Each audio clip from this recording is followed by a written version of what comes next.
আহাসিবান নাসু আইয়ুতরাকু আইয়াকুলু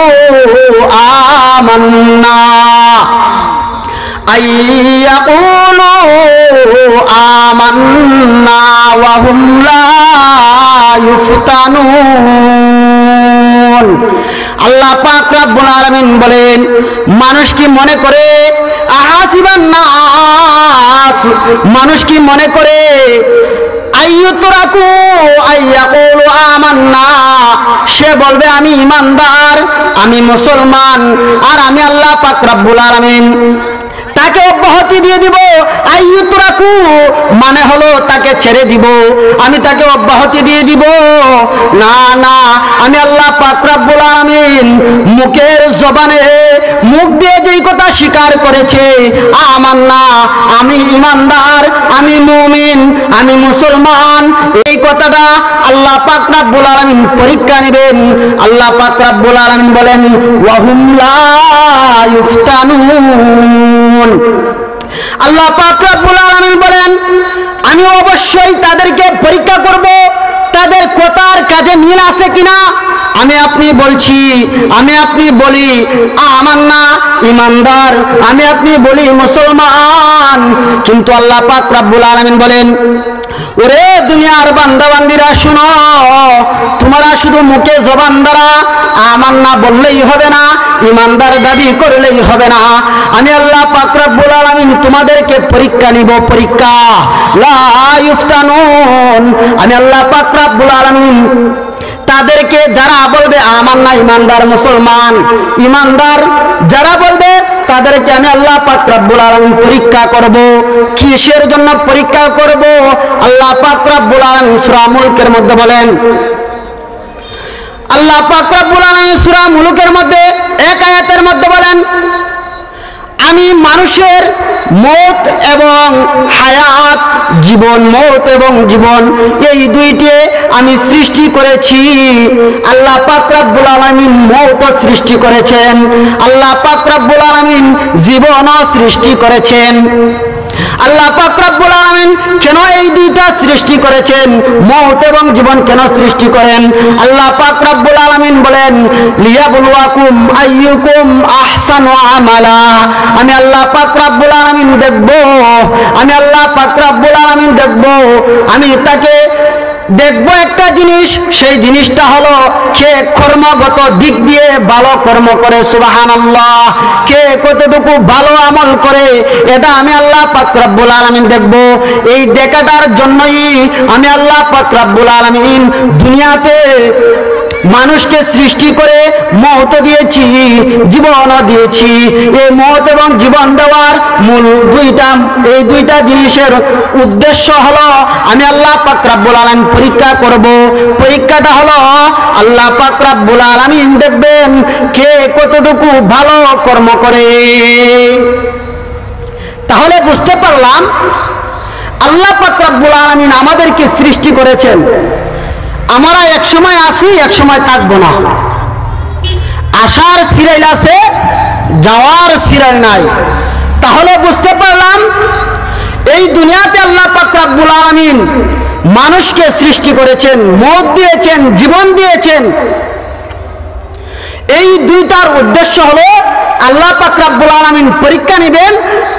আর পরীক্ষাটা হলো আল্লাহ পাক রব্বুল আলামিন বলেন, কে কর্মগত দিক দিয়ে ভালো কর্ম করে, কে ভালো আমল করে, উত্তম আমল করে, এটা দেখার জন্য, এটা পরীক্ষা করার জন্য আল্লাহ পাক রব্বুল আলামিন দুনিয়াতে মানুষ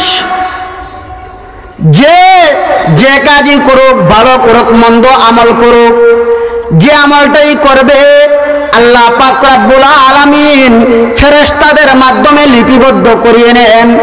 লিপিবদ্ধ করার মাধ্যমে আল্লাহ পাক রব্বুল আলামিন জানিয়ে দেন, ও দুনিয়ার মানুষ শোনো, তোমাদের কিছু কর্ম, যে কর্ম ভালো, ভালো কর্ম তোমাকে পুরস্কার দিবে। আর তুমি যদি দুনিয়াতে মন্দ আমল করো, খারাপ আমল করো, গুনাহ করো, তাহলে আল্লাহ পাক রব্বুল আলামিন এর বিনিময়ে তিরস্কার তথা জাহান্নাম দিবেন, নাউযুবিল্লাহ। তাহলে আমি আপনি যদি জান্নাত পেতে চাই তাহলে আল্লাহ পাক রব্বুল আলামিন পরীক্ষা নেবেন, আর সেই পরীক্ষায় উত্তীর্ণ হতে হবে, ঠিক না? অবশ্যই যদি আমি আপনি জান্নাত পেতে চাই তাহলে আমি আপনি অবশ্যই পুরস্কার পেতে হলে, আমি আপনি জান্নাত পেতে হলে, আমি আপনি সফল হতে হলে আল্লাহ পাক রব্বুল আলামিন কোরআনে কারীমের মধ্যে বলেন, আমি মানুষদেরকে পরীক্ষা নিব। আমি আল্লাহ পাক রব্বুল আলামিন যাকে যত মর্যাদা দিতে চাই, আমি আল্লাহ পাক রব্বুল আলামিন যাকে যত মর্যাদা দিতে চাই, আমি আল্লাহ পাক রব্বুল আলামিন যাকে যত আমার কাছে নিয়ে নিতে চাই, যাকে আমি যত পছন্দ করি, আমি আল্লাহ পাক রব্বুল আলামিন তাকে তত বড় কঠিন পরীক্ষা নেই। তাহলে বুঝতে পারলাম আল্লাহ যাকে যত পছন্দ করেন, ভালোবাসেন, তার থেকে তত কঠিন পরীক্ষা নেন। এটা কার আদেশ? এটা আল্লাহর আদেশ, এটা আল্লাহর কথা। আল্লাহ পাক রব্বুল আলামিন তেলাওয়াতকৃত আয়াতের মধ্যে বলেন, ওয়ালানাবলুওয়ান্নাকুম বিশাইইম মিনাল খাউফি ওয়াল জু' من الخوف والجوع ونقص من الأموال والأنفس والثمرات وبشر الصابرين। আল্লাহ পাক রব্বুল আলামিন বলেন, আমি মানুষকে পরীক্ষা করব, আর সে যদি পরীক্ষায় পাশ হয়ে যায় তাহলে বোঝা গেল মানুষ যে দাবি করলো আমান্না, আমি ইমানদার, আমি মুসলমান, তাহলে তার কথা এবং কাজে মিল আছে।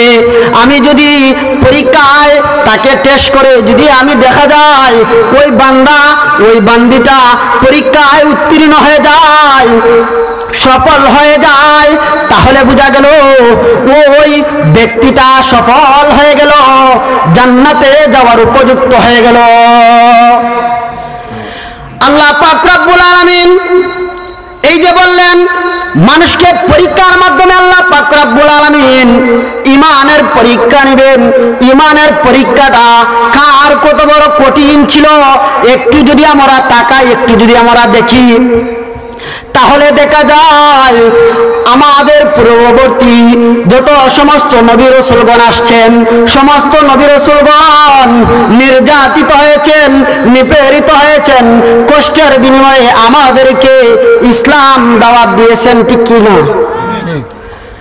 আল্লাহ পাক রব্বুল আলামিন দুনিয়াতে 1,00,000 মতান্তরে 2,24,000 নবী রাসূলগণ দুনিয়াতে প্রেরণ করেছেন। এই 1,00,000 মতান্তরে 2,24,000 নবী পয়গম্বরের কাছ থেকে পরীক্ষা নিয়েছেন। সুবহানাল্লাহ। আমাদেরকে শিক্ষা দিতেছেন, ও দুনিয়ার মানুষ, তোমাদের মুসিবত আসবে, তোমাদের পরীক্ষা আসবে, যদি তোমরা ধৈর্য ধারণ করো তাহলে পরীক্ষায় পাশ হয়ে গেলে, যদি আপনি মুসিবতের পরে ধৈর্য ধারণ করতে না পারি তাহলে আমি আপনি পরীক্ষায় ফেল হয়ে গেলাম। আর পরীক্ষায় ফেল হলে বোঝা গেল আমার না যে বললাম, আমি আপনি যে বলছি আমি মুসলমান, আমি ইমানদার, কিন্তু আমার কথা আর কাজে মিল পেলাম না, আল্লাহ মিল পেলেন না। আর বিনিময়ে আল্লাহ পাক রব্বুল আলামিন বললেন, তুমি মুখে বলেছো ইমানদার, তুমি মুখে বলেছো মুসলমান, কিন্তু তোমাকে পরীক্ষা নেওয়ার পর দেখা যায় না না তুমি ইমানদার না, তুমি মুমিন না, তুমি মুসলমান না। আর যে মুসলমান না, যে ইমানদার না, তার ঠিকানা জাহান্নাম। আল্লাহ পাক রব্বুল আলামিন হযরত নূহ আলাইহিস সালাম ছিলেন 1,00,000 মতান্তরে 2,24,000 নবী রাসূলগণের মধ্য থেকে আদম আলাইহিস সালামের পর 16,000 বছর পর হযরত নূহ আলাইহিস সালাম জন্মগ্রহণ করেছেন। নূহ আলাইহিস সালাম জন্মগ্রহণ করার পর আল্লাহ পাক রব্বুল আলামিন নূহ আলাইহিস সালামকে জন্মগ্রহণ করার পর, দুনিয়াতে প্রেরণ করার পর আল্লাহ পাক রব্বুল আলামিন ইচ্ছা করেছেন নূহ আলাইহিস সালাম থেকে দ্বীনের কিছু কাজ নেবেন, তাকে পরীক্ষায় ফেলবেন। নূহ আলাইহিস সালাম যদি পরীক্ষায় পাশ হয়ে যান তাহলে তার মর্যাদা বৃদ্ধি পেয়ে যাবে। সুবহানাল্লাহ। হযরত নূহ আলাইহিস সালামকে পরীক্ষা করার জন্য হযরত নূহ আলাইহিস সালামকে 16,000 বছর পর 16,000 বছর পর হযরত আদম আলাইহিস সালাম থেকে 16,000 বছর পর হযরত নূহ আলাইহিস সালামকে দুনিয়াতে প্রেরণ করেছেন। নূহ আলাইহিস সালাম দ্বীনের দাওয়াত দিতে লাগলেন, এক আল্লাহর একাত্মবাদের দাওয়াত দিতে লাগলেন, লা ইলাহা ইল্লাল্লাহর দাওয়াত দিতে থাকলেন। আর নূহ পয়গম্বরকে মেনে নেওয়ার জন্য, অনুসরণ করার জন্য নূহ আলাইহিস সালামের সম্প্রদায়কে বললেন। নূহ পয়গম্বর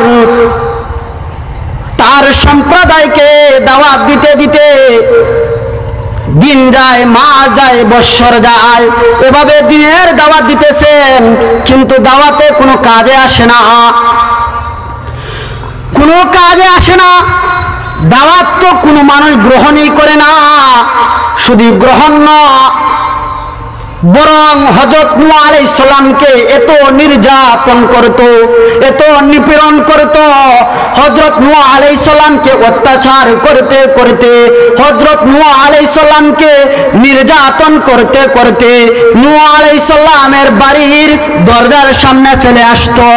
এভাবে যখন বেহুশ অবস্থায় নূহ পয়গম্বরকে উনার বাড়ির কাছে, বাড়ির দরজার কাছে রেখে আসতো, আল্লাহ পাক রব্বুল আলামিন নূহ আলাইহিস সালামকে আবার সুস্থ করতেন।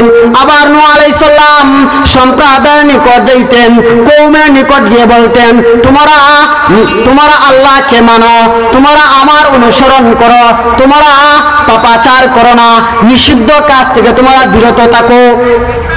এভাবে নূহ আলাইহিস সালাম দাওয়াত দিতে থাকেন। দিতে দিতে এক পর্যায়ে দেখা যায় 950 বছর, 1 বছর না, 2 বছর না, 5 বছর না, 10 বছর না, 950 বছর নূহ পয়গম্বর তার কওমকে দ্বীনের দাওয়াত দিতে লাগলেন, লা ইলাহা ইল্লাল্লাহর দাওয়াত দিতে থাকলেন, একাত্মবাদের দাওয়াত দিতে থাকলেন। বিনিময়ে 950 বছর পর 80 জন মানুষ ছাড়া আর কোনো মানুষ ইসলাম গ্রহণ করে না, আর কোনো মানুষ নূহ আলাইহিস সালামকে অনুসরণ করে নাই। এক পর্যায়ে দেখা যায় নূহ আলাইহিস সালাম নৈরাশ হয়ে আল্লাহ পাক রব্বুল আলামিনের কাছে দোয়া করতে লাগলেন, জাতির বিরুদ্ধে বদদোয়া করতে লাগলেন। দেখা যায় ছোট ছোট বাচ্চারা নূহ আলাইহিস সালামকে নির্যাতন করে। দেখা যায় নূহ আলাইহিস সালাম যখন ভরসা পেতেন, এই প্রজন্ম যদি আমাকে না মানে পরের প্রজন্ম আমাকে মানবে, এভাবে আশা বেঁধে বেঁধে দ্বীনের দাওয়াত দিতে থাকেন। কিন্তু দেখা যায় যে প্রজন্মই আসুক না কেন, কোনো প্রজন্মই নূহ আলাইহিস সালামকে মানে না, বরং নূহ আলাইহিস সালামকে নির্যাতন করে, নিপীড়ন করে, অত্যাচার করে। এক পর্যায়ে দেখা যায় নূহ আলাইহিস সালাম নৈরাশ হয়ে আল্লাহর কাছে বদদোয়া করলেন। তখন আল্লাহ পাক রব্বুল আলামিন সমস্ত নূহ আলাইহিস সালামের কওমকে আল্লাহ পাক রব্বুল আলামিন ধ্বংস করে দিলেন। তাহলে বুঝতে পারলাম নূহ আলাইহিস সালামের ঘটনা থেকে নূহ আলাইহিস সালাম একজন আল্লাহর পয়গম্বর, আল্লাহর নবী হওয়া সত্ত্বেও কত নির্যাতন সহ্য করেছেন, তবুও দ্বীনের দাওয়াত বন্ধ করেন নাই। তখনও আল্লাহর একাত্মবাদের দাওয়াত বন্ধ করেন নাই। একের পর এক, দিনের পর দিন, সপ্তাহের পর সপ্তাহ, মাসের পর মাস, বৎসরের পর বৎসর, এভাবে আল্লাহর নবী পয়গম্বর হযরত নূহ আলাইহিস সালাম দ্বীনের দাওয়াত দিতে লাগলেন এবং দ্বীনের উপর অটল থাকলেন। সুবহানাল্লাহ। এটা আমাদের ইবরত। যেমন ভাবে নূহ আলাইহিস সালামকে পরীক্ষা নিলেন, আল্লাহ পাক রব্বুল আলামিন নূহ আলাইহিস সালামকে পরীক্ষা উত্তীর্ণ করলেন। নূহ আলাইহিস সালামের পর হযরত ইব্রাহিম আলাইহিস সালাম আসলেন। হযরত ইব্রাহিম আলাইহিস সালাম আসার পর ইব্রাহিম আলাইহিস সালাম আল্লাহর 1,00,000 মতান্তরে 2,24,000 নবী রসুলগণের মধ্য থেকে একজন প্রসিদ্ধ নবী এবং রসুল, ঠিক কিনা বলুন? আমরা শুনছি না নাম? ইব্রাহিম আলাইহিস সালাম নাম শুনি নাই? আল্লাহ পাক রব্বুল আলামিন হযরত ইব্রাহিম আলাইহিস সালামকে দুনিয়ায় প্রেরণ করার পর হযরত ইব্রাহিম আলাইহিস সালামকে ছোটবেলা থেকে আল্লাহ পাক রব্বুল আলামিন পরীক্ষা নিতে শুরু করলেন। ছোটবেলা থেকেই ইব্রাহিম আলাইহিস সালামকে পরীক্ষা নিলেন। ছোটবেলা কেমন ভাবে পরীক্ষা নিলেন দেখুন, একটু চিন্তা করুন, একটু ভাবুন। ইব্রাহিম আলাইহিস সালামের যেই বংশে ইব্রাহিম আলাইহিস সালামকে আল্লাহ পাক রব্বুল আলামিন দুনিয়াতে প্রেরণ করেছেন, সৃষ্টি করেছেন, জন্ম দিয়েছেন। আল্লাহ পাক রব্বুল আলামিন ইব্রাহিম আলাইহিস সালামকে যেই গোত্রের মধ্যে, যেই বংশে, যেই গড়ে আল্লাহ পাক রব্বুল আলামিন সৃষ্টি করেছেন, সেই গড়ের পিতা ইব্রাহিম আলাইহিস সালামের নিজের পিতা কি ছিল? মূর্তি পূজক ছিল। নূহ আলাইহিস সালামের পর ইব্রাহিম আলাইহিস সালাম আসলেন। ইব্রাহিম আলাইহিস সালামকে ছোটবেলা থেকে পরীক্ষা। তার সারা কওম, সারা জাতি মূর্তি পূজক ছিল। কি পূজক? মূর্তি পূজক ছিল। একমাত্র ইব্রাহিম আলাইহিস সালাম ছিলেন এক আল্লাহর একাত্মবাদের শিক্ষা দিতেন মানুষদেরকে। ছোটবেলা থেকেই হযরত ইব্রাহিম আলাইহিস সালাম দ্বীনের দাওয়াত দিতে লাগলেন, এক আল্লাহকে মানার কথা বলতেন। মূর্তি পূজা সম্পর্কে ধারণা, মন্দ ধারণা দিতেন, খারাপ ধারণা দিতেন। তোমরা যাদেরকে পূজা করো তারা তো কোনো তোমাদের উপকার করতে পারে না। মূর্তি কি কোনো উপকার করতে পারে? মূর্তি কোনো উপকার করতে পারে না। মূর্তি কোনো মানুষকে সাহায্য করতে পারে না। বরং তোমরা মূর্তিকে লাঠির সাহায্যে দাঁড় করাও, ঠিক কিনা? আল্লাহ পাক রব্বুল আলামিন ইব্রাহিম আলাইহিস সালামকে এমন এক গোত্রের মধ্যে প্রেরণ করলেন, যেই গোত্রের মধ্যে তার পিতা সহ নমরুদের বাহিনী, পুরা গোষ্ঠী, পুরা দেশে মূর্তি পূজক ছিল। এমন এক অবস্থায় ইব্রাহিম আলাইহিস সালামকে দুনিয়াতে প্রেরণ করলেন, যেই অবস্থায় বাবা দুশ্মন, যেই অবস্থায় দেশের মানুষ দুশ্মন, সমাজের মানুষ দুশ্মন। ইব্রাহিম আলাইহিস সালাম দ্বীনের দাওয়াত দেন, মূর্তি পূজা সম্পর্কে মানুষকে মন্দ ধারণা দেন, এটা ভালো না, এটা খারাপ কাজ। তোমরা কার পূজা করো, তোমরা কার ইবাদত করো, তোমরা কার দাসত্ব করো? অথচ তোমরা যে আল্লাহ তোমাদেরকে সৃষ্টি করেছেন, যে আল্লাহ তোমাকে চক্ষু দিয়েছেন, যে আল্লাহ তোমাকে হাত দিয়েছেন, যে আল্লাহ তোমাকে ব্রেন দিয়েছেন, যে আল্লাহ জবান দিয়েছেন, কথা বলার শক্তি দিয়েছেন, যে আল্লাহ আমাকে আপনাকে সমস্ত অঙ্গ প্রত্যঙ্গ সুন্দর আকার আকৃতি দিয়ে আল্লাহ পাক রব্বুল আলামিন সৃষ্টি করেছেন, সে আল্লাহর ইবাদত করো, সে আল্লাহর বন্দেগী করো, সে আল্লাহর দাসত্ব করো। এভাবে ইব্রাহিম আলাইহিস সালাম এক এক করে মানুষদেরকে বুঝাইতে লাগলেন। এক পর্যায়ে দেখা যায় ইব্রাহিম আলাইহিস সালামের কথা মানে না, তার বাবা মানে না। বাবা দুশ্মন হয়ে গেল, তার সমাজের মানুষ দুশ্মন হয়ে গেল, তার দেশের মানুষ দুশ্মন হয়ে গেল। নমরুদ তো দুশ্মন, বড় দুশ্মনে পরিণত হয়ে গেল। তখন নমরুদে চক্রান্ত করলো, এই ছোট বালককে কিভাবে হত্যা করা যায়। নাউযুবিল্লাহ, ওই বালককে কিভাবে এই দুনিয়া থেকে তাকে কিভাবে উঠানো যায় সেই সিদ্ধান্ত করো। এভাবে সিদ্ধান্ত করতে করতে এক পর্যায়ে সিদ্ধান্ত নিল ইব্রাহিম আলাইহিস সালামকে দ্বীনের দাওয়াতে বাধা দেওয়ার জন্য হযরত ইব্রাহিম আলাইহিস সালামকে আগুনের নিক্ষেপ করার সিদ্ধান্ত নিল। এক পর্যায়ে ইব্রাহিম আলাইহিস সালামকে আগুনে নিক্ষেপ করার জন্য অগ্নিকুণ্ড তৈরি করলো। অগ্নিকণ্ঠ তৈরি করার পর হযরত ইব্রাহিম আলাইহিস সালাম হাসি মনে গ্রহণ করে নিলেন। দ্বীনের জন্য, ইসলামের জন্য, আল্লাহর ইবাদত বন্দেগী কথা বলার জন্য, আল্লাহর দাসত্ব করা কথা বলার জন্য, তাওহীদের শিক্ষা দেওয়ার জন্য আমাকে যদি হত্যা করে, আমাকে যদি আগুনে ফেলে দেয়, তাহলে আমি আল্লাহ পাক রব্বুল আলামিনের সন্তুষ্টি অর্জনের জন্য আমি আগুনে পড়তেও রাজি। সুবহানাল্লাহ। হযরত ইব্রাহিম আলাইহিস সালাম হাসি মুখে এই দৃঢ় প্রতিজ্ঞা নিলেন। যখন ইব্রাহিম আলাইহিস সালাম প্রস্তুত হয়ে গেলেন আগুনে পড়ার জন্য, আল্লাহ পাক রব্বুল আলামিন মানুষের অন্তরজামি, মানুষের খবর জানেন, মানুষের মনের খবর জানেন, মানুষের দিলের খবর জানেন, মানুষের ভিতরের খবর জানেন। ইব্রাহিম আলাইহিস সালাম প্রতিজ্ঞা করলেন, আমি সাদরে গ্রহণ করে নিব আগুনকে, আমি আল্লাহর সন্তুষ্টি অর্জনের জন্য, আমি আল্লাহর সন্তুষ্টি অর্জনের জন্য আমি আগুনকে গ্রহণ করে নিলাম। আল্লাহ পাক রব্বুল আলামিন এই কথা যখন ইব্রাহিম আলাইহিস সালামের মন থেকে যখন পেয়ে গেলেন, সিদ্ধান্ত যখন নিয়ে নিলেন, ইব্রাহিম আলাইহিস সালাম তখন আল্লাহ পাক রব্বুল আলামিন আগুনে যখন ফালানোর পর, আগুনে পালানোর সাথে সাথে আল্লাহ পাক রব্বুল আলামিন আগুনকে লক্ষ্য করে বললেন, কুলনা ইয়া নারু কুনি বারদাও ওয়া সালামা আলা ইব্রাহিম। আল্লাহ পাক রব্বুল আলামিন আগুনকে লক্ষ্য করে হুকুম করে বললেন, আগুনকে লক্ষ্য করে সম্বোধন করে বললেন, হে আগুন, ইয়া নারু, হে আগুন, তুমি ইব্রাহিমের জন্য শীতল এবং নিরাপদ হয়ে যাও। সুবহানাল্লাহ। আল্লাহ পাক রব্বুল আলামিনের আদেশ মানে কি? আগুন।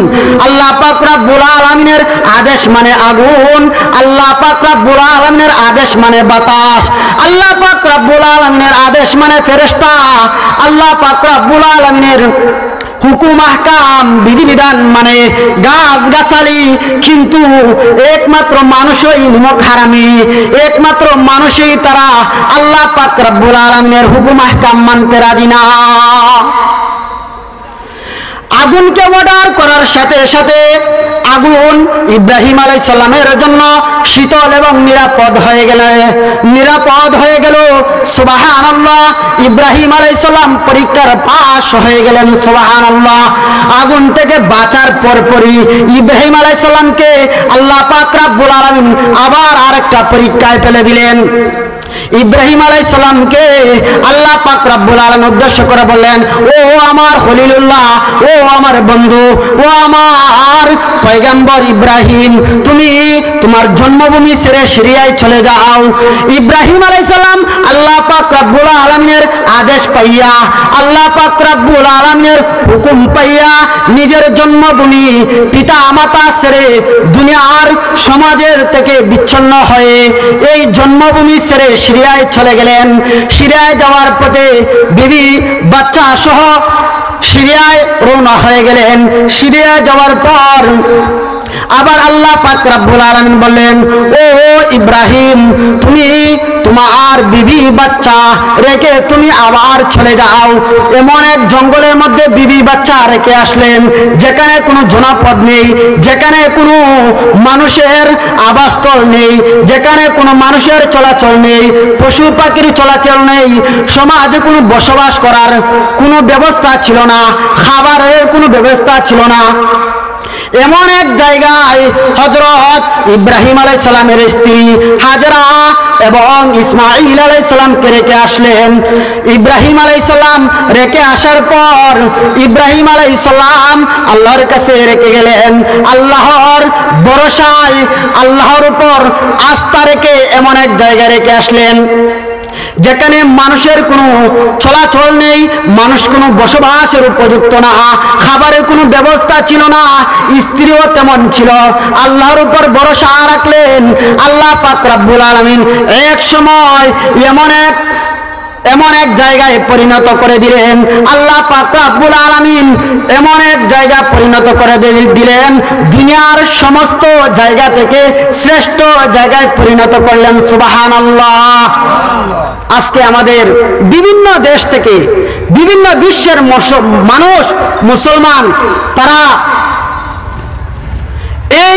সেই জায়গায় যেখানে কোনো মানুষ বসবাস করতো না, যেখানে কোনো মানুষের উপযুক্ত স্থান ছিল না, যেখানে কোনো খাবারের ব্যবস্থা ছিল না, সেখানে ইব্রাহিম আলাইহিস সালাম রেখে আসলেন ইসমাইল আলাইহিস সালামকে এবং বিবি হাজরাকে। আল্লাহ পাক রব্বুল আলামিন দুনিয়ার শ্রেষ্ঠ জায়গায় পরিণত করলেন।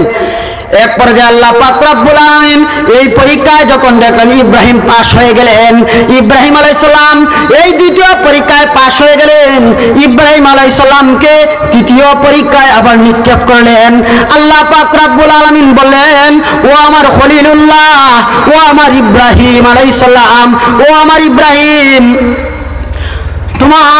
তোমার কলিজার টুকরা সন্তানকে তুমি জবাই করো, তুমি তোমার কলিজার টুকরা সন্তানকে আমার উদ্দেশ্যে, আমাকে রাজি খুশি করার জন্য জবাই করো, কুরবানি করো।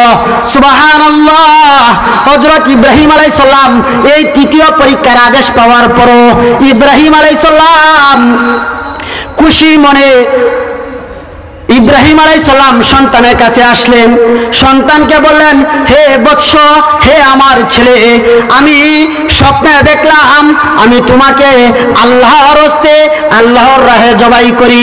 ছেলেও কেমন দেখেন, নবীর ছেলে, নবীর পুত্র নবী ইব্রাহিম আলাইহিস সালামের ছেলে ইসমাঈল আলাইহিস সালাম বললেন, ও আমার পিতা, আপনি যা আদেশ পেয়েছেন তা তাড়াতাড়ি বাস্তবায়ন করেন। সুবহানাল্লাহ।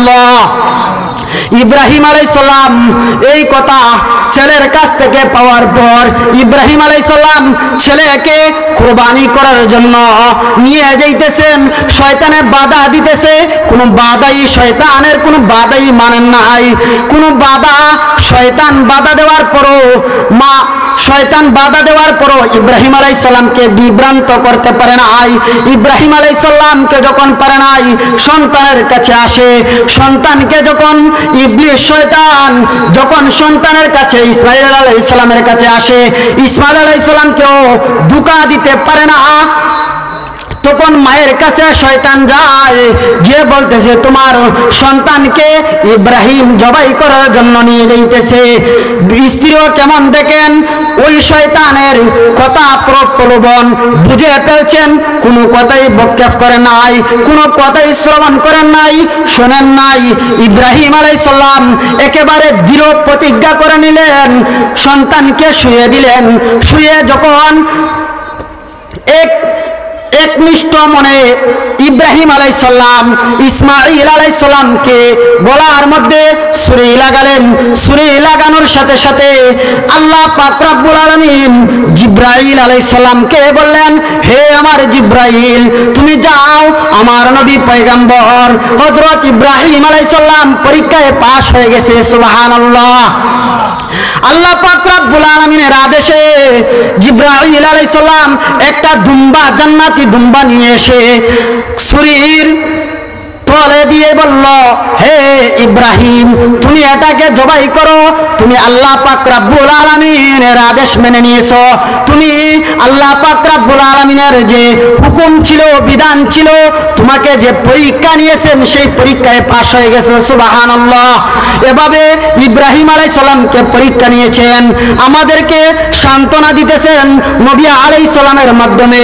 আমাদের আখির নবী হযরত মুহাম্মদ মুস্তাফা সাল্লাল্লাহু আলাইহি সাল্লামের মাধ্যমে, কুরআনের মাধ্যমে ঘোষণা, হযরত ইব্রাহিম আলাইহিস সালামের এই সমস্ত ঘটনা, এই সমস্ত দ্বীনের জন্য মেহনত, দ্বীনের জন্য পরীক্ষা। হযরত নূহ আলাইহিস সালাম পরীক্ষায় পাশ হয়েছেন, হযরত ইব্রাহিম আলাইহিস সালাম পরীক্ষায় পাশ হয়েছেন, হযরত মুসা আলাইহিস সালামকে এমন এক সম্প্রদায় আবার দুনিয়াতে প্রেরণ করেছেন। আমরা প্রসিদ্ধ ঘটনা জানি, তবুও স্মরণ করার জন্য আবার বলতেছি। হযরত মুসা আলাইহিস সালাম বনী ইসরাইলের মধ্যে আল্লাহ পাক রব্বুল আলামিন সৃষ্টি করেছেন, জন্ম দিয়েছিলেন। যখন ফেরাউন জানতে পারলো বনি ইসরাইলের মধ্যে এমন এক সন্তান হবে, এমন এক ছেলে জন্ম নিবে যেই ছেলে তার ওই ফেরাউনের সমস্ত ধন সম্পদ রাজত্ব সাম্রাজ্য ধ্বংস করে দিবে। তখন সাথে সাথে অর্ডার করে দিল, বনি ইসরাইলের সম্প্রদায়কে বলে দিল, এই জগতে যত যুগে যুগে যত সন্তান আসবে, ছেলে সন্তান আসবে, সমস্ত ছেলে সন্তানকে তোমরা হত্যা করে ফেলো। যত সন্তান আসে সকল সন্তানকে হত্যা করে ফেলে। এক পর্যায়ে দেখা যায় 90,000 সন্তান, শিশু সন্তান নির্মমভাবে হত্যা করে। নাউজুবিল্লাহ। এই ফেরাউন সাম্রাজ্যের ধ্বংস হওয়ার বয়ে, এক মুসার বয়ে 90,000 শিশুকে হত্যা করেছিল নির্মমভাবে। এক পর্যায়ে দেখা যায় কোনো সন্তান থাকে না। তখন সিদ্ধান্ত নিল ফেরাউন যে 1 বছরের সন্তানকে, ছেলে সন্তানকে রাখো, আর 1 বছরের ছেলে সন্তানকে হত্যা করে ফেল। এভাবে যখন সিদ্ধান্ত নিল, তখন এক পর্যায়ে দেখে যায় আল্লাহ পাক রব্বুল আলামিন ইচ্ছা করলে যেই বছর ছেলে সন্তানদেরকে হত্যা করা নিষেধ ছিল, সেই বছর দুনিয়াতে প্রেরণ করতে পারতেন কিনা, এই শক্তি আল্লাহর আসলো কিনা? এই শক্তি আল্লাহর ছিল, কিন্তু আল্লাহ পাক রব্বুল আলামিন মুসা আলাইহিস সালামকে পরীক্ষা করবেন। এই পরীক্ষা করার জন্য আল্লাহ পাক রব্বুল আলামিন এমন যুগে আল্লাহ পাক রব্বুল আলামিন সৃষ্টি করেছেন, যেই পালায় ছেলে সন্তানদেরকে হত্যা করা ছিল, সেই বছর আল্লাহ পাক রব্বুল আলামিন হযরত মুসা আলাইহিস সালামকে দুনিয়াতে প্রেরণ করলেন। সুবহানাল্লাহ, আল্লাহর কি কুদরত! দুনিয়াতে প্রেরণ করে আবার আল্লাহ পাক রব্বুল আলামিন হযরত মুসা আলাইহিস সালামকে কুদরতিভাবে সাহায্য করতে লাগলেন। আল্লাহ পাক রব্বুল আলামিন মুসা আলাইহিস সালামকে রেখে দুনিয়ার সমস্ত এই বছর যত ছেলে সন্তান জন্ম নিয়েছে, সমস্ত ছেলে সন্তানদেরকে হত্যা করেছে। কিন্তু আল্লাহ পাক রব্বুল আলামিনের কুদরতিভাবে হযরত মুসা আলাইহিস সালামকে ওই ফেরাউনের বাড়িতেই আদরে মেহমানের সহিত পৌঁছে দিলেন। সুবহানাল্লাহ। হযরত মুসা আলাইহিস সালাম ফেরাউনের বাড়িতে বড় হতে লাগলেন। এই ফেরাউনের বাড়িতে বড় হওয়ার পর এক পর্যায়ে ফেরাউন আসলো। আসার পর দেখে এত ছোট শিশু বাচ্চা, কত সুন্দর চমৎকার।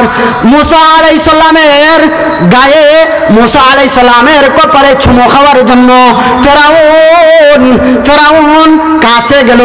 মুসা আলাইহিস সালাম এমন এক থাপ্পড় মারলেন, এমন এক লাথি মারলেন, যে লাথির মাধ্যমে ওই ফেরাউন বেহুশ হয়ে গেল।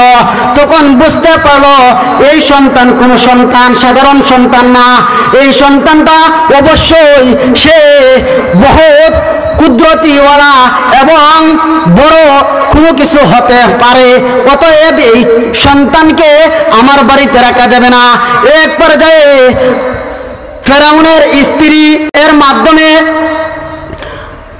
জীবিত রাখলেন, পালন করলেন, লালন পালন করে বড় করলেন। এক পর্যায়ে মুসা আলাইহিস সালামকে হত্যা করার জন্য আল্লাহ পাক রব্বুল আলামিন তাকে দেখেন কিভাবে মুসা আলাইহিস সালামকে সাহায্য করেন। এক পর্যায়ে মুসা আলাইহিস সালাম আল্লাহর দাওয়াত দিতে থাকলেন, একাত্মবাদের দাওয়াত দেন। কিন্তু আল্লাহ পাক রব্বুল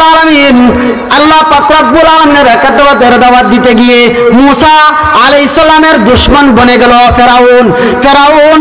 এক পর্যায়ে সিদ্ধান্ত নিল মুসা আলাইহিস সালাম সহ যারা ইসলাম গ্রহণ করেছে সবাইকে হত্যা করে ফেলবে। দাওয়া করতে লাগলো। মুসা আলাইহিস সালাম তার 12টি গোত্র যারা ঈমান এনেছে, যারা ঈমানদার দাবি করে, তাদেরকে নিয়ে আল্লাহর রাসূল পয়গম্বর হযরত মুসা আলাইহিস সালাম রওনা হয়ে গেলেন। রওনা হতে হতে এক পর্যায়ে নীল নদের কাছে গিয়ে গেলেন। নীল নদের কাছে যাওয়ার পর সমুদ্র তো কোনো নৌকা নাই, কোনো ব্যবস্থা নাই পার হওয়ার। আবার দেখা যায় পিছনে ফেরাউন তার দল নিয়ে আসতেছে। একেবারে কাছে আসার পর আল্লাহ পাক রব্বুল আলামিনের কাছে ভরসা, কেমন ভরসা করছেন দেখেন। এই অবস্থায় তো আমরা নিরাশ হয়ে যেতাম। কিন্তু আল্লাহর নবী পয়গম্বর হযরত মুসা আলাইহিস সালাম আল্লাহর উপর ভরসা করলেন। আল্লাহর উপর ভরসা করার পর আল্লাহ পাক রব্বুল আলামিন কুদরতিভাবে এই নীল নদ পার করে দিলেন।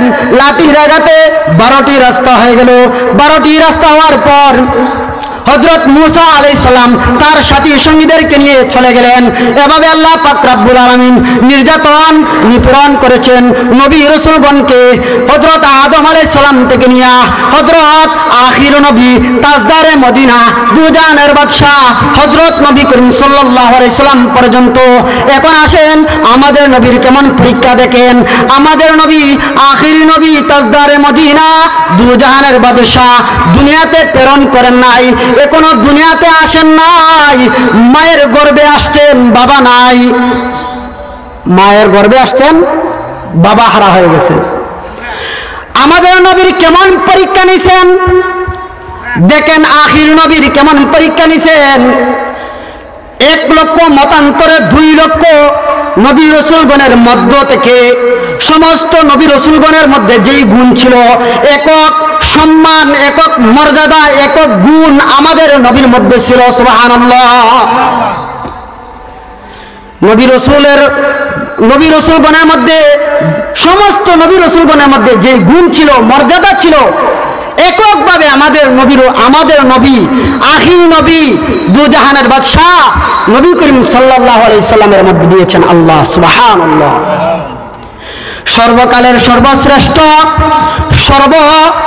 সর্বশ্রেষ্ঠ মহামানব, সমস্ত নবীগণের নবী, সমস্ত রসুলগণের রসুল, বিশ্ব নবী আখির নবী দুনিয়াতে আসেন নাই, মায়ের গর্ভে আছেন। এমন অবস্থায়, মায়ের গর্ভ থাকা অবস্থায় আল্লাহ পাক রব্বুল আলামিন বাবার স্নেহ আদর থেকে বঞ্চিত করে নিলেন। আল্লাহ পাক রব্বুল আলামিন আখির নবীর পরীক্ষা নিতে শুরু করলেন। যখন আমার নবী আপনার নবী দুনিয়াতে আসলেন, দুনিয়াতে আসার পর মাত্র 4 বছর উপনীত হয়েছেন। ছোট বালক আমার নবী আপনার নবী মাত্র 4 বছর। এই 4 বছর বয়সে তার আপন মাকে হারান। গর্ভ থাকা অবস্থায় বাবার স্নেহ বঞ্চিত হন, আদর থেকে বঞ্চিত হন। বাবার মুখ দেখেন নাই, বাবার চেহারা দেখেন নাই। পরীক্ষা শুরু হয়ে গেল। দুনিয়াতে আসলেন, মাত্র 4 বছর হলো। 4 বছরে আবার আরেক পরীক্ষা। বাবা হারাইলেন। এবার 4 বছর বয়সে মায়ের স্নেহ আদর থেকে, মমতা থেকে বঞ্চিত হয়ে গেলেন। আমার আপনার নবী এতিম হয়ে গেলেন। আমার আপনার নবী এই জন্যই বলেন, ও সাহাবায়ে কেরাম, তোমরা যারা এতিম আছো, এতিমদেরকে সাহায্য করো, সহযোগিতা করো, মায়া করো। কেননা আমি নবী পয়গম্বর দুনিয়াতে আসার আগে এতিম হয়ে গেছি। বাবার আদর থেকে বঞ্চিত, মায়ের আদর থেকে বঞ্চিত হয়ে গেলাম। এই জন্য রে আমার সাহাবায়ে কেরাম, তোমরা যারা এতিম আছে, যারা অসহায় আছে, তাদেরকে তোমরা লালন পালন করার দায়িত্ব নেও। তোমরা তাদেরকে মায়া মমতা দেখাও। এই জন্যই আমাদের উচিত যারা এতিম আছে, যারা অসহায় আছে, গরিব আছে, তাদেরকে ঘৃণা করা না। কি করা না? ঘৃণা করা না। তাদেরকে মায়ার ডাকে আনন, কাছে এনে আপনি মায়া করেন, আমার নবী মায়া করবেন, আমার নবী খুশি হয়ে যাবেন। সুবহানাল্লাহ। এই জন্য আমার আপনার নবী 4 বছর বয়সে মায়ের স্নেহ থেকে, মায়ের মমতা থেকে বঞ্চিত হয়ে গেলেন। বাবা হারা হয়ে গেলেন, মা হারা হয়ে গেলেন। বাবা মা হারার পর মাত্র 4 বছরে মাও হারাইল। এবার যখন আমার আপনার নবীর বছর 6 বছর বয়সে যখন দাদা আব্দুল মুত্তালিব স্নেহ মায়া করতে লাগলেন, লালন পালনের দায়িত্ব পালন করলেন। দেখা যায় নবী আলাইহিস সালামের মাত্র 6 বছর। এই 6 বছর বয়সে আমার আপনার নবীর আপন দাদা আব্দুল মুত্তালিবও ইন্তেকাল করে। আমার আপনার নবী এবার মা হারা হয়ে গেলেন, বাবা হারা হয়ে গেলেন। আদরের দাদা থেকে, দাদার মায়া থেকে, দাদার মমতা থেকে বঞ্চিত হয়ে গেলেন। এবার চাচা আবু তালিব দায়িত্ব নিলেন আমার নবীর। আমার নবী যখন কিছুদিন এভাবে আদর পেলেন, এক পর্যায়ে নবুয়ত প্রাপ্ত হলেন। নবুয়ত প্রাপ্ত হওয়ার পর নবী সাল্লাল্লাহু আলাইহি সাল্লাম 3 বছর ইসলামের গোপন দাওয়াত দেন। ইসলামের দাওয়াত দেন 3 বছর গোপনে, প্রকাশ্যে দেন নাই। আমার আপনার নবী নবুয়ত পাওয়ার পর 3 বছর গোপনে গোপনে এক আল্লাহর দাওয়াতের দাওয়াত দেন। আমার আপনার নবী নবুয়ত প্রাপ্ত হওয়ার পর এক পর্যায়ে চাচা আবু তালিবের স্নেহ মমতায় লালন পালনে এত বড় হলেন, যুবক বয়সে উপনীত হলেন, 40 বছর বয়সে উপনীত হলেন।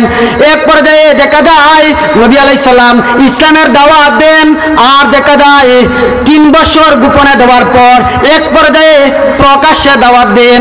প্রকাশ্য দাওয়াত দেওয়ার উপক্রম আসার পরই দেখা যায় চাচা আবু তালিবের মৃত্যু হয়ে যায়।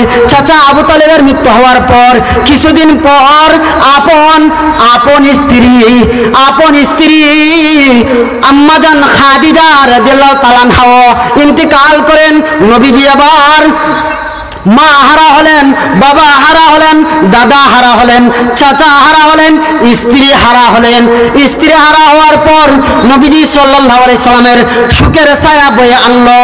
এক পর্যায়ে নবীজি সাল্লাল্লাহু আলাইহি সাল্লাম দিনের দাওয়াত দেন, আর মনে মনে একটা কষ্ট, হাই একই বছরে একই দিনে একই বছরে কয়েক দিনের ব্যবধানে আমার আপন চাচা মৃত্যুবরণ করলো, আবার আপন স্ত্রীও মৃত্যুবরণ করলো। নবীজি সাল্লাল্লাহু আলাইহি সাল্লাম এক পর্যায়ে ইসলামের দাওয়াত প্রকাশ্য দিতে লাগলেন।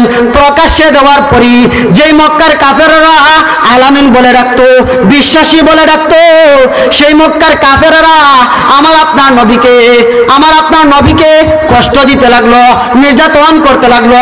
মক্কার কাফেররা তারা ষড়যন্ত্র করত, যেই দিকে নবীজি যাইতো সেই দিকে তারা কাটা ফুতে রাখতো নবীজি কষ্ট পাওয়ার জন্য। এভাবে নবীজি সাল্লাল্লাহু আলাইহি সাল্লামকে কষ্ট দিত। নবীজি সাল্লাল্লাহু আলাইহি সাল্লাম এক পর্যায়ে মক্কার কাফেরদের নির্যাতন নিপীড়ন সহ্য করতে না পেরে এক পর্যায়ে নবীজি সাল্লাল্লাহু আলাইহি সাল্লাম ভরসা নিয়ে তায়েফে গেলেন। নবীজি সাল্লাল্লাহু আলাইহি সাল্লাম তায়েফে যাওয়ার পর মনে মনে ভরসা, হায় মক্কার কাফেররা আমাকে মানে নাই, আমাকে নির্যাতন করেছে, আমাকে নিপীড়ন করেছে, হায় মনে হয় তায়েফের মানুষেরা হয়তো আমাকে মেনে নিবে, হয়তো ইসলাম গ্রহণ করে নিবে, হয়তো আল্লাহকে মেনে নিবে। এক পর্যায়ে দেখে যায় তায়েফের সর্দারদেরকে ডাক দিয়ে আমার নবী আপনার নবী আনলেন। আনার পর নবীজি সাল্লাল্লাহু আলাইহি সাল্লাম বললেন, তোমরা এক আল্লাহকে মানো, আমাকে অনুসরণ করো। দেখা যায় তারা নবীজিকে মানে নাই, তারা নির্যাতন করতে লাগলো। মক্কার সেই নির্যাতন সহ্য না করতে পেরে এলেন তায়েফে এসেও নবীজি সাল্লাল্লাহু আলাইহি সাল্লাম সরাসর রক্তাক্ত হয়ে গেলেন। নবীজি মক্কায় গেলেন। মক্কায় যাওয়ার পর এক পর্যায়ে আমার আপনার নবী আল্লাহর আদেশে হিজরত করলেন মদিনায়। হিজরত করার পর মদিনার মুসলমানরা, মদিনার মানুষেরা তারা আমার নবীকে পাইয়া খুশি হয়ে গেল, তারা আমার নবীকে গ্রহণ করে নিল। এক পর্যায়ে নবীজি সাল্লাল্লাহু আলাইহি সাল্লামকে গ্রহণ করে এভাবে আল্লাহ পাক রব্বুল আলামিন আমার আপনার নবীকে পরীক্ষা করলেন।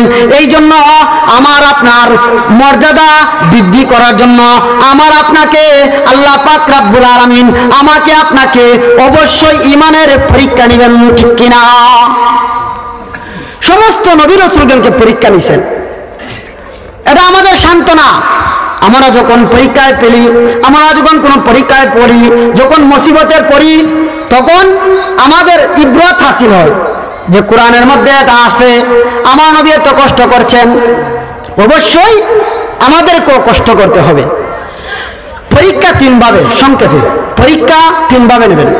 আল্লাহ পাক রব্বুল আলামিন আমাকে আপনাকে পরীক্ষা 3 ভাবে নেবেন। 3 ভাবে আমাকে আপনাকে পরীক্ষা নেবেন। 1 নাম্বার হলো আল্লাহ পাক রব্বুল আলামিনের সমস্ত আদেশ নিষেধ পালনের মাধ্যমে, সমস্ত আদেশ নিষেধ পালনের মাধ্যমে 5 ওয়াক্ত ঠিকঠাক নামাজ, এই নামাজের মাধ্যমে আল্লাহ পরীক্ষা নিলেন। যখন আপনার টাকা পয়সা হলো, হজের নেশাব হয়ে গেল, তখন হজ করবেন। যখন আমার আপনার নেশাব পরিমাণ হলো, তখন জাকাত দিবেন। এই 5 ওয়াক্ত নামাজ, রোজা, হজ, জাকাত পালনের মাধ্যমে আল্লাহ পাক রব্বুল আলামিন প্রথম পরীক্ষা নেন। এটা সহজ পরীক্ষা। 2 নাম্বার পরীক্ষা নেন আল্লাহ পাক রব্বুল আলামিন অসুখ বিসুখ মুসিবতের মাধ্যমে। এটা কঠিন। এর চেয়ে আরো কঠিন পরীক্ষা হলো আল্লাহ পাক রব্বুল আলামিনের মুসলমানদের শত্রুদের মাধ্যমে, অর্থাৎ কাফের মুশরিকদের বিরুদ্ধে লড়াইয়ের মাধ্যমে, জিহাদের মাধ্যমে পরীক্ষা নেন। এই জন্য আমাকে আপনাকে এই 3 ভাবে আল্লাহ পাক রব্বুল আলামিন পরীক্ষা করেন। এক নাম্বার বলেছি আল্লাহর আদেশ নিষেধ পালনের মাধ্যমে, 2 নাম্বার অসুখ বিসুখ মুসিবতের মাধ্যমে। এই জন্য আমি আপনি অসুখ বিসুখ মুসিবত, ধন সম্পদ নষ্ট হয়ে গেলে আমি আপনি মন ঘাবড়াইব না, আমি আপনি সবর করব। আল্লাহ পাক রব্বুল আলামিন আমার তেলাওয়াতকৃত আয়াতের শেষে বলেন, ইন্নাল্লাহা মা'আস সাবিরিন। সুবহানাল্লাহ। আল্লাহ পাক রব্বুল আলামিন বলেন, সবরকারীদের, যারা সবর করবে, যারা ধৈর্য ধারণ করবে, আমি আল্লাহ পাক রব্বুল আলামিন তাদের সাথে আছি। সুবহানাল্লাহ। আর তাদেরকে এই সবরের মাধ্যমে এই 3 ভাবে পরীক্ষা করেন। 3 ভাবে পরীক্ষায় পাশ হওয়ার একটাই পদ্ধতি, সেটা হলো ধৈর্য। আমাকে আপনাকে ধৈর্য ধারণ করতে হবে। এই ধৈর্য ধারণের মাধ্যমে আমি আপনি পরীক্ষায় পাশ হব। আল্লাহ পাক রব্বুল আলামিন যে আলোচনা করেছি, এই আলোচনার উপর আমাদের সকলকে সবরে জামিল ইখতিয়ার করার তৌফিক দান করুন, সকলকে আমল করার তৌফিক দান করুন। আমিন। ওয়া আখিরু দাওয়ানা আনিল হামদুলিল্লাহি রাব্বিল আলামিন।